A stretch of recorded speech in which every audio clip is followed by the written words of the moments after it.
तो कल हम लोगों ने बात की थी आपका 265 तक, ठीक, उन दशाओं में जिनके लिए अन्यथा उपबंध नहीं है, विधि पूर्वक पकड़ने में प्रतिरोध या बाधा या निकल भागना, ये छुड़ाना, ठीक है। जो कोई स्वयं अपने या किसी अन्य व्यक्ति के विधि पूर्वक पकड़े जाने में साक्ष्य को प्रतिरोध करेगा, ठीक है, या अवैध बाधा डालेगा या किसी अभिरक्षा में जिसमें वह विधि पूर्वक निरुद्ध, ठीक है। तो पीछे बातें आई थी कि दंडादेश या अपराध के आरोपित व्यक्ति के तौर पर यद्यपि उसे डिटेन नहीं किया गया है, फिर भी तत्समय प्रवृत्त किसी अन्य विधि में यदि कोई अन्य उपबंध नहीं है, ठीक है, तो ऐसे व्यक्तियों को छुड़ाने में यदि आप साक्ष्य सहायता देंगे आदि आदि से संबंधित प्रावधान थे, उसी से मिलता जुलता ये वाला भी प्रावधान था। बात सिर्फ इतनी आ रही थी कि अपराध, ठीक है, इसके आरोपी के तौर पर या वैध दंडादेश के अधीन जो लोग गिरफ्तार हैं उनसे अन्य था। तो आपको उदाहरण दिया गया था कि जैसे सेक्शन 35 या पूर्व की धारा 41 सीआरपीसी है, उसमें 8-9 स्थितियां हैं। तो अपराध के तौर पर आरोपित व्यक्ति से संबंधित जो स्थितियां हैं वो तो ऊपर वाले जो 2 सबसेक्शन हैं, ठीक है ना, सेक्शन 35 के, ठीक है, या धारा 41 के, वही है। बाकी तो ऐसे व्यक्तियों के संबंध में है जिनमें से कई अपराध के आरोपी नहीं भी हैं, ठीक है ना, या हो सकता है सारे सबसेक्शन हमें ध्यान में ना आ रहे हों, वहां सारे सबसेक्शन अपराध के आरोपी से ही संबंधित हों।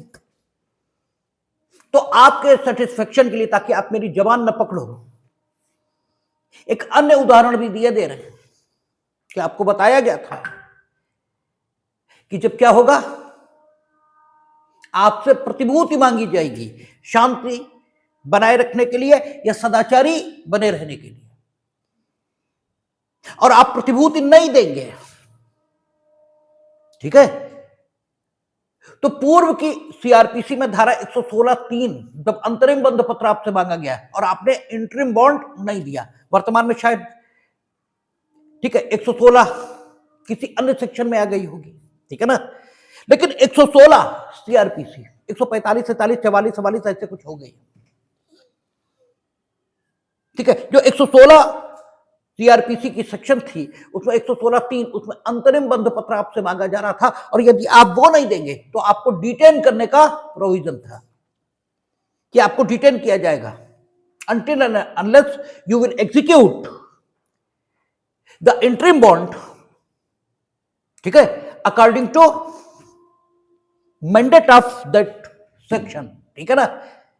तो वो तो ठीक है, आपको डिटेन रखा जाएगा, लेकिन आपने ये जो हिम्मत दिखाई है, ये जो हिम्मत आपने दिखाई है इंटरिम बॉन्ड विधि की अपेक्षा के अनुसार एग्जीक्यूट न करने की, इसके लिए भी तो प्रसाद जरूरी है, ठीक है। आपका ये साहस कैसे हुआ,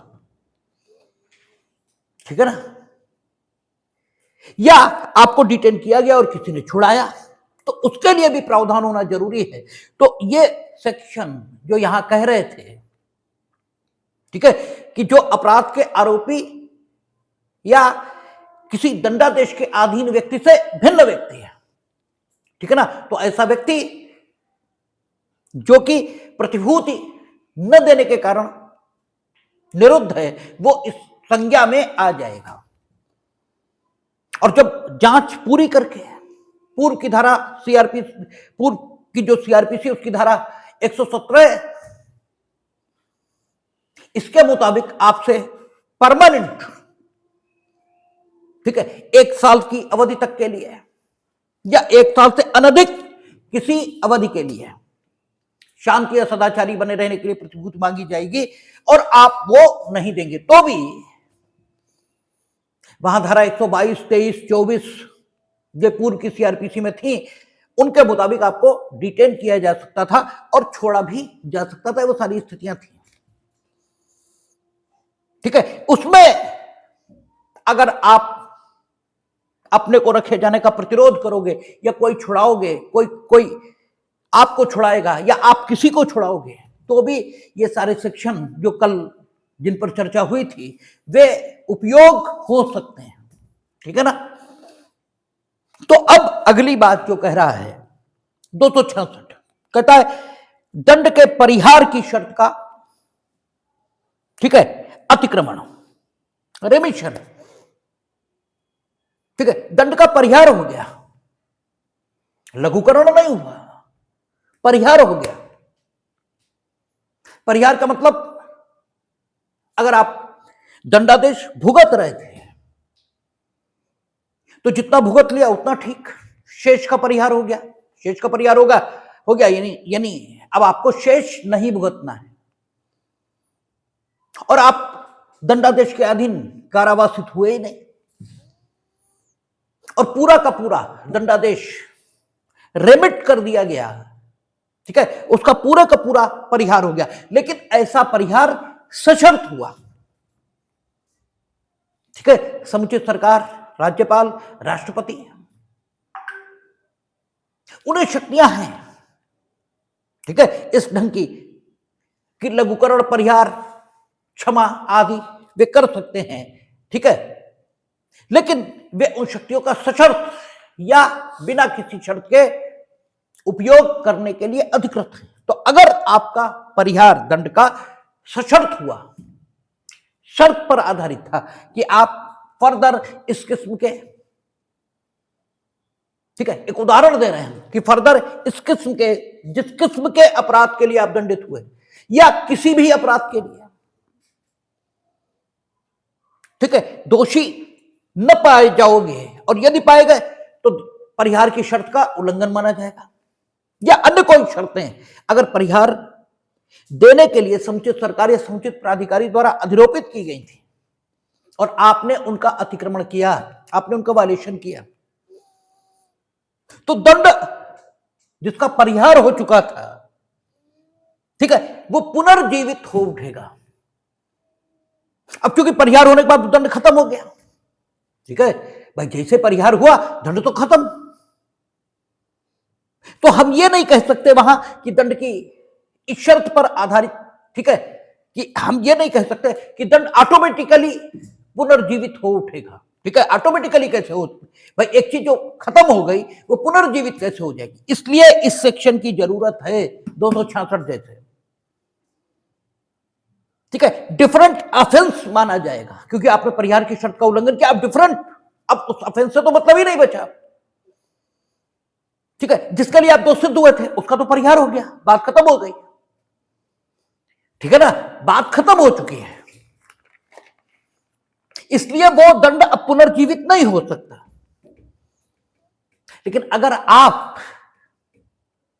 सशर्त परिहार स्वीकार करने के उपरांत शर्त के उल्लंघन की स्मार्टनेस दिखा सकते हो, ठीक है, तो मतलब आपसे कम स्मार्ट विधायिका में भी लोग नहीं बैठे हैं। उन्होंने क्या किया कि परिहार की शर्त के उल्लंघन को डिस्टिंक्ट ऑफेंस बना दिया और डिस्टिंक्ट ऑफेंस में सजा क्या रख दी, वही रख दी। ठीक है, जो यदि परिहार न हुआ होता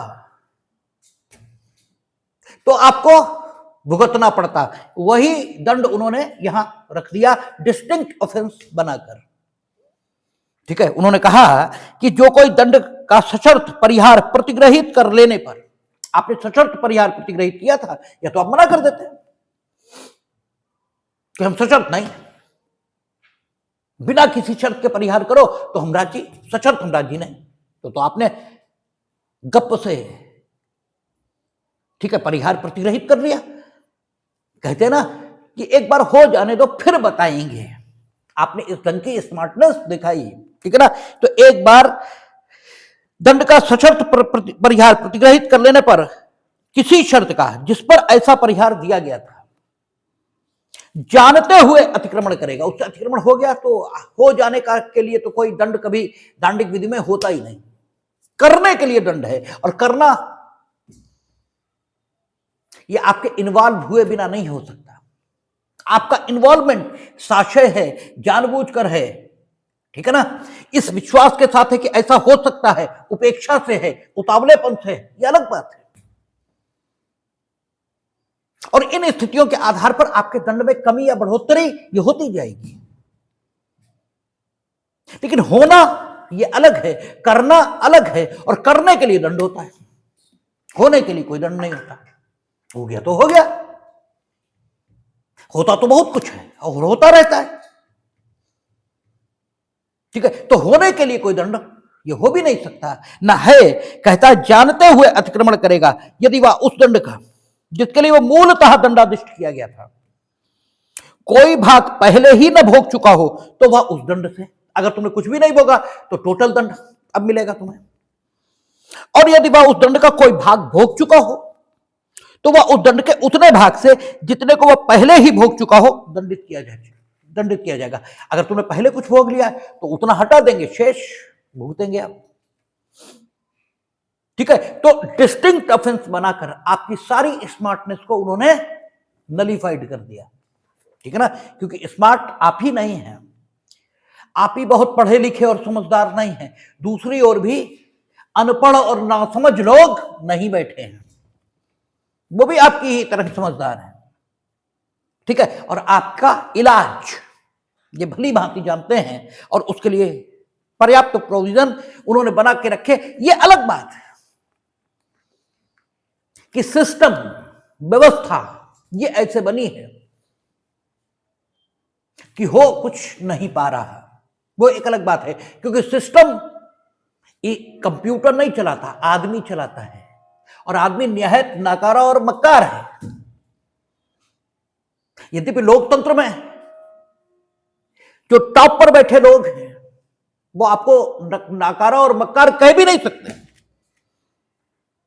ठीक है, क्योंकि कैसे कहेंगे, आप ही के वोट से वो वहां तक पहुंचेंगे, इसलिए आप तो उन्हें नाकारा और मक्कार अक्सर कहते रहते हैं, जबकि हर मामले में उनका नाकारापन और मक्कारी होती भी नहीं, ठीक है ना, होती उनकी भी है, लेकिन उनकी अपेक्षा, उनकी तुलना में आपका नाकारापन और मक्कारी ये बहुत ज्यादा है। लेकिन इसके बाद भी आप खुद को, ठीक है, सत्यवादी हरिश्चंद्र और भगवान राम के वंशज का, और उन्हें निहायत नाकारा और मक्कार कहते रहते हैं, जिसका कोई इलाज भी नहीं है, हो भी नहीं सकता कुछ, ठीक है ना। और चूंकि हम ही आप में से चुनकर सिस्टम चलाने वाले लोग बनते हैं, इसलिए हो कुछ नहीं पाता, व्यवस्था कानून में हर चीज की है, ठीक है ना। तो 266 कहता है दंड के परिहार की शर्त का अतिक्रमण। 267 कह रहा है न्यायिक कार्यवाही में बैठे हुए लोक सेवक का साशय अपमान।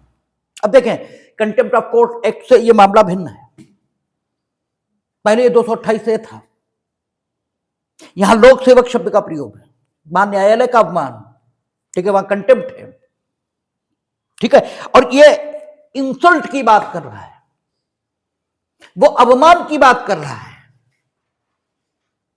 ठीक है ना, ये इंसल्ट की बात कर रहा है, वो अपमान की बात कर रहा है। और अवमान वहां दो प्रकार का बता दिया, सिविल, क्रिमिनल। सिविल का मतलब है wilful disobedience of the court order, और क्रिमिनल कंटेम्प्ट का मतलब हुआ कोई ऐसा काम जिससे सम्यक न्याय प्रशासन पर बाधा उत्पन्न हो। इंसल्ट ऐसी भी हो सकती है जो सम्यक न्याय प्रशासन में बाधा उत्पन्न कर दे, जूता ही जाने दिया मुंह पे, चोट ही लग गई आदमी के, इंसल्ट भी है और सम्यक न्याय प्रशासन में बाधा भी है। लेकिन प्रत्येक बार इंसल्ट हो तो कंटेम्प्ट हो ऐसा जरूरी नहीं है, ठीक है। पान खा रहे खड़े खड़े थूक दिया वहीं, तो सम्यक न्याय प्रशासन में बाधा कौन सी पड़ गई भाई,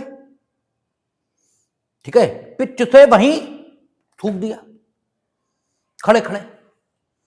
लेकिन ये बदतमीजी है, ये अपमान है अथॉरिटी का, ठीक है।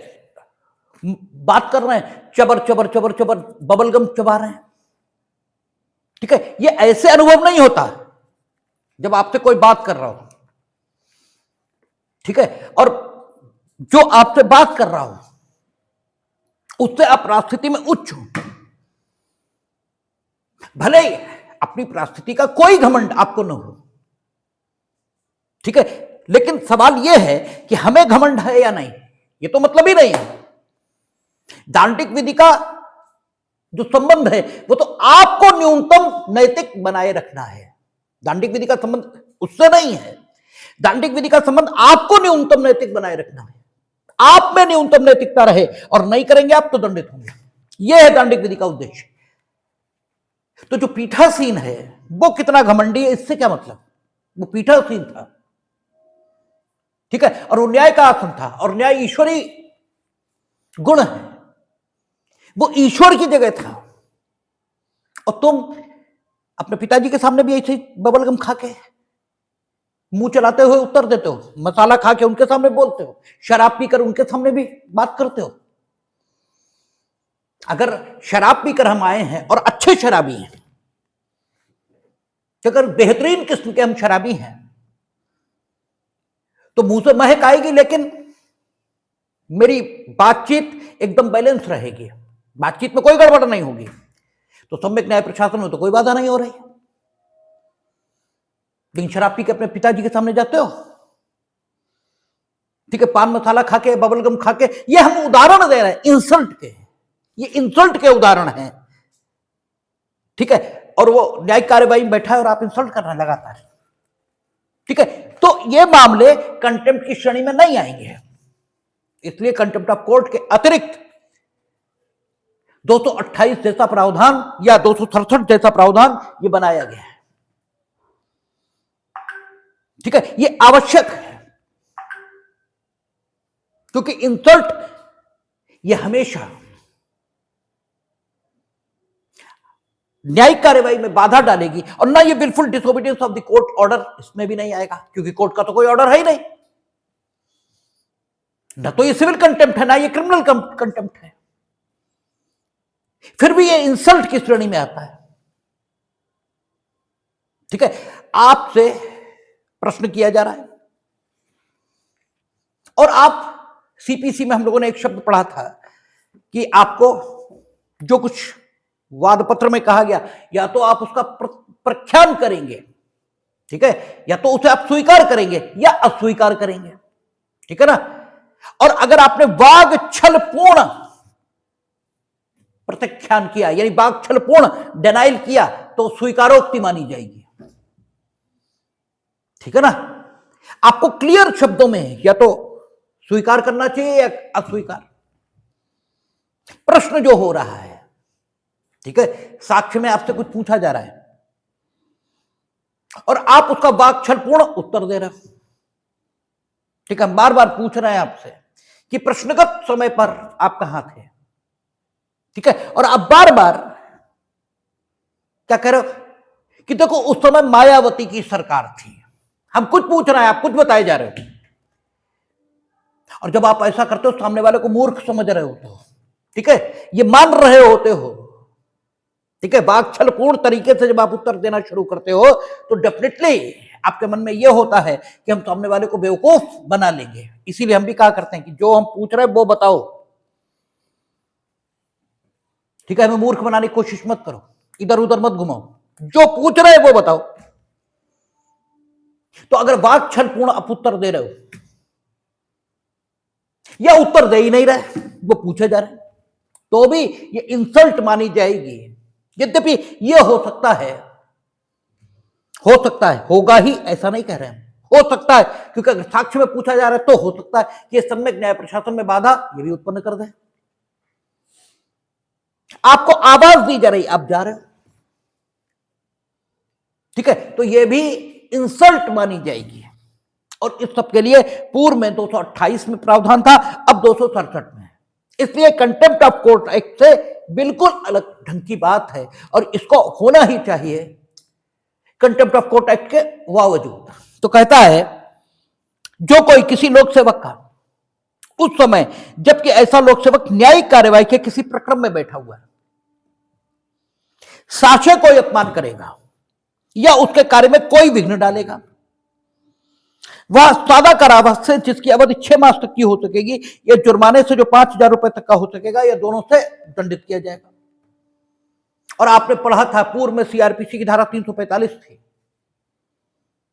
वो भी कहती थी कि न्यायालय की दृष्टिगोचरता में जहां तक उसकी दृष्टि जा रही है वहां तक आप उसका कोई अपमान करेंगे तो शायद 7 दिन की सजा या 3 दिन की सजा, 7 दिन की, शायद 7 दिन की सजा और 200 रुपए जुर्माना, शायद 200 ही था, इतना दिया जा सकता था। तो अगर 345 इसमें कार्रवाई की गई तो फिर इसमें कार्रवाई नहीं होगी। लेकिन अगर यह लगता है कि आपके द्वारा किया गया अपमान गंभीर किस्म का है और उसे 7 दिन या 345 में जो भी सजा वर्णित है 345 सीआरपीसी में, उससे अधिक दंड आपको मिलना चाहिए, तो फिर 267 या 228 में कार्रवाई, 228 ए में कार्रवाई ये की जाएगी। ठीक है ना, 228 था पहले ये, ठीक है, ये आपका कार्रवाई होगी। ठीक है, और पहले जो 228 ए था जो बलात्कृता महिला की पहचान को डिस्क्लोज करने के लिए दंड का उपबंध करता, वो अब उधर वाले सेक्शंस में पहुंच गया। ठीक है ना, शुरुआती दौर में जो शुरुआती सेक्शंस थे उनमें पहुंच गया, इसलिए वो यहां से 268 के रूप में वर्णित नहीं है और 268 में असेसर का प्रतिरूपण, ठीक है, जो पूर्व की आईपीसी में 229 था। ठीक है, कहता है जो कोई किसी मामले में प्रतिरूपण द्वारा या अन्यथा अपने को यह जानते हुए असेसर के रूप में तालिकांकित, पैनलित या ग्रहित शपथ साक्ष्य कराएगा या होने देगा, जानते हुए सहन करेगा कि वह इस प्रकार तालिकांकित, पैनलित या ग्रहित शपथ होने का विधि द्वारा हकदार नहीं है, या यह जानते हुए कि वह इस प्रकार तालिकांकित, पैनलित या ग्रहित शपथ विधि के प्रतिकूल हुआ है, ऐसे असेसर के रूप में स्वेच्छा सेवा करेगा, वह दोनों में से किसी बात के कारावास से जिसकी अवधि 2 वर्ष तक की हो सके, जुर्माने से या दोनों से दंडित किया जाएगा। असेसर क्या चीज होती है हमें नहीं मालूम, आप एआईफीआई पे डालिएगा पता लग जाएगा, लेकिन यह तय है सेक्शन की भाषा से कि असेसर उसी को कहते हैं, ठीक है, जिसके पास कोई विशेष योग्यता होती होगी।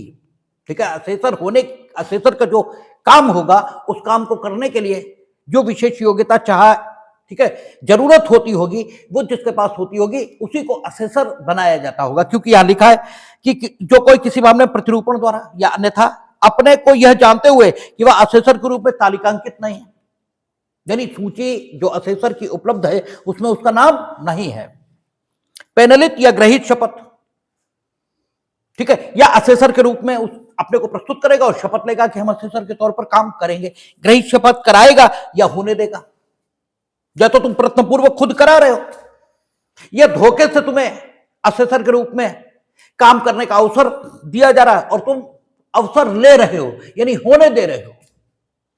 ठीक है, या होने देगा जानते हुए सहन करेगा कि वह इस प्रकार तालिकांकित, और तुम जान तो रही हो कि इस प्रकार तालिकांकित, पैनलित या ग्रहित शपथ होने का आप विधि द्वारा हकदारी नहीं है, इसीलिए आप असेसर नहीं है।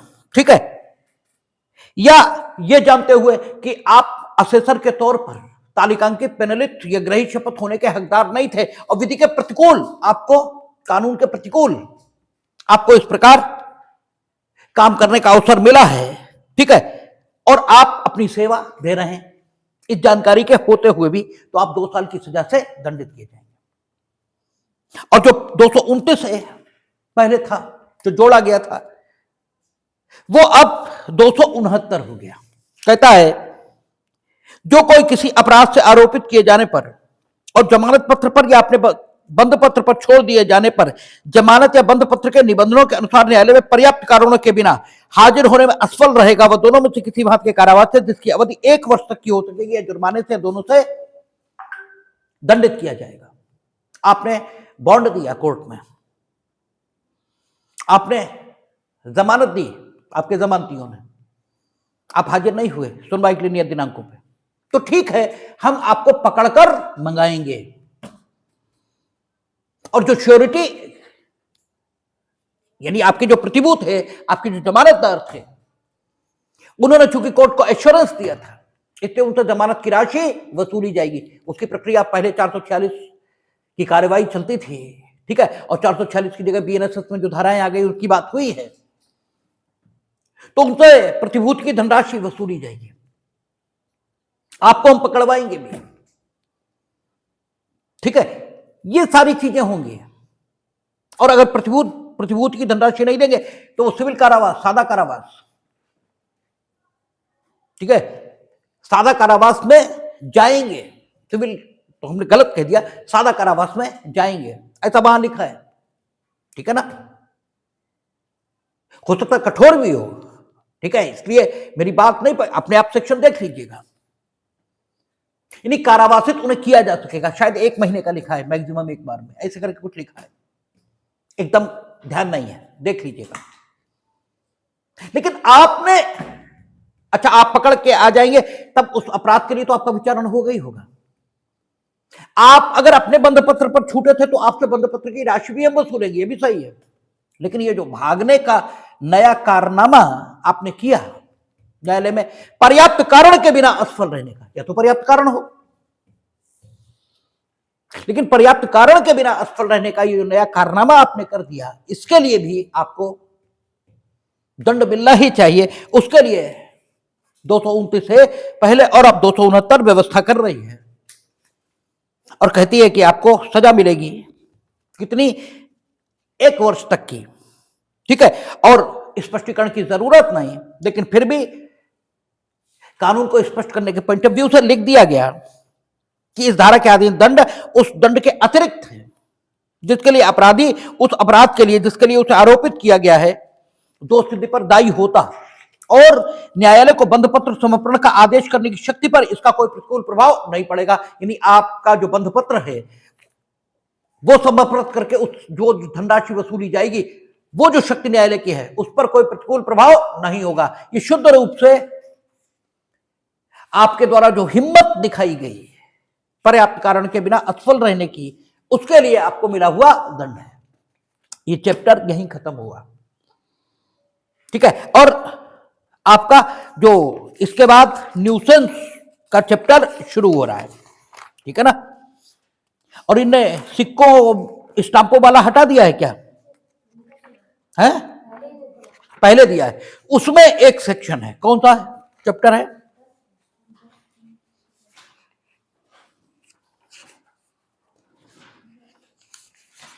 अब सेक्शन बोलो ना।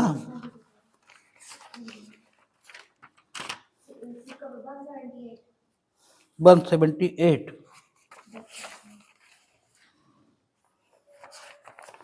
178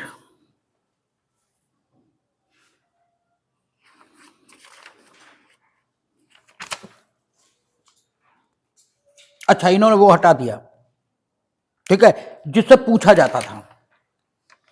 पहले जो सिक्के की डेफिनेशन थी, सिक्के की जो डेफिनेशन थी और सिक्के का के डेफिनेशन के साथ जो दृष्टांत दे रखे थे, ठीक है, उनसे सवाल बनता था। अब इन्होंने सिक्के की डेफिनेशन हटाई है, हैं? कहाँ दी है? हाँ हाँ, जो निर्माण अधिनियम 2011 की धारा 2 में है, ठीक है। और इसके अंतर्गत तत्समय धन के रूप में उपयोग में लाई जा रही या इस प्रकार उपयोग में लाई जाने के लिए किसी राज्य संपूर्ण प्रभुत्व शक्ति संपन्न, ये पहले आपका डेफिनेशन में था,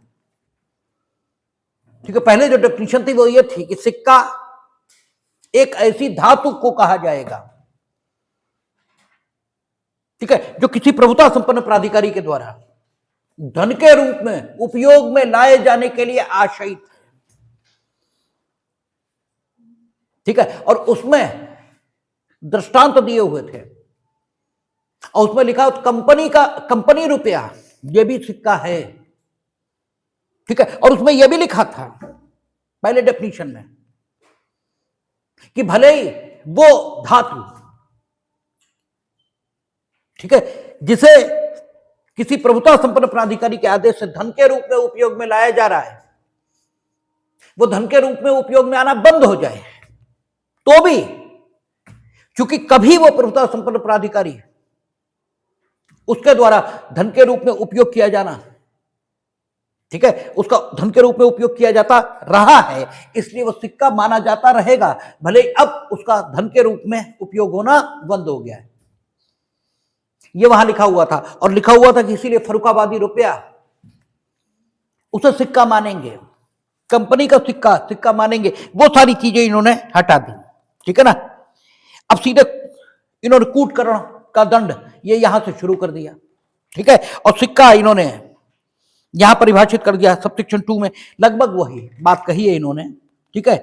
तो कोई उसे बताने की जरूरत नहीं, हम ये समझे थे कि संभवतः अभी भी सिक्के की वो डेफिनेशन दी गई होगी, ठीक है। तो वही ज्यादातर पूछा जाता था पहले, जो आईपीसी में सिक्के की डेफिनेशन थी और उसके साथ जो दृष्टांत दिए हुए थे वही अक्सर पूछा जाता था। अब वो बात ही नहीं बची, तो फिर बात खत्म हो गई। और अब जो आपका क्या होगा, न्यूसेंस, ठीक है। इसमें न्यूसेंस में आप न्यूसेंस का इन्होंने परिभाषा भी हटा दी न्यूसेंस की, भाई परिभाषा तो इन्होंने दी नहीं है 270 में, ठीक है, 268। तो इसमें न्यूसेंस में हम केवल बताएंगे आपको डेफिनेशन न्यूसेंस की, और साथ साथ ये जो सेक्शन है 294, 295, 296, 97 ये बता देंगे। बाकी शेष न्यूसेंस से संबंधित अपराध हैं, विभिन्न प्रकार के काम किए जाएंगे, दंडनीय होंगे, जो होगा शॉर्ट में बता दिया जाएगा। लेकिन ये सब अब कल बात करेंगे, उस पर फ्रेश देखेंगे उसको।